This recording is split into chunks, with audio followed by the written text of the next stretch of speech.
దారి తప్పి వచ్చిందేమో తన నా జీవితంలోకి. దారి తెలియగానే వెళ్ళిపోయింది.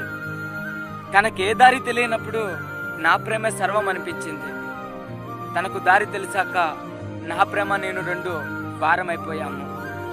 బహుశా నాకు తెలిసి పోయిన జన్మలో తనకు నాకు ఏదో సంబంధం ఉండి ఉంటుంది. లేకపోతే ఇంతమందిలో తను నాకు పరిచయం అవడం ఏంటి, ప్రేమించడం ఏంటి, ప్రేమను చూపించడం ఏంటి, అన్నిటికీ మించి ఒంటరివాణ్ణి చేసి వెళ్ళిపోవడం ఏంటి. ఏదో సంబంధం ఉండి ఉంటుంది. అయినా గత జన్మలో లేకపోతే ఏంటి, ఈ జన్మలో ఉంది కదా ప్రేమ అనే సంబంధం. విడిపోయాక కూడా ప్రేమ ఎలా ఉంటుంది అనుకుంటున్నారా?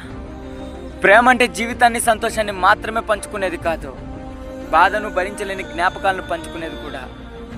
తన వల్ల భరించలేని బాధ, అంతులేని జ్ఞాపకాలు చాలానే ఉన్నాయి నా జీవితంలో. హాయ్ ఫ్రెండ్స్, ఈ వీడియో చూసినందుకు చాలా థ్యాంక్స్. ఇలాంటి వీడియోస్ మీకు మరిన్ని కావాలి అనుకుంటే మన సురేష్ బజ్జా యూట్యూబ్ ఛానల్ని సబ్స్క్రైబ్ చేసుకోండి. అలాగే పక్కన ఉన్న బెల్ ఐకాన్ మీద క్లిక్ చేయండి. ఫ్రెండ్స్, చాలా మంది మన ఛానల్ సబ్స్క్రైబ్ చేసుకున్నారు కానీ వాళ్ళకి నోటిఫికేషన్స్ వెళ్ళట్లేదు అనుకుంటా.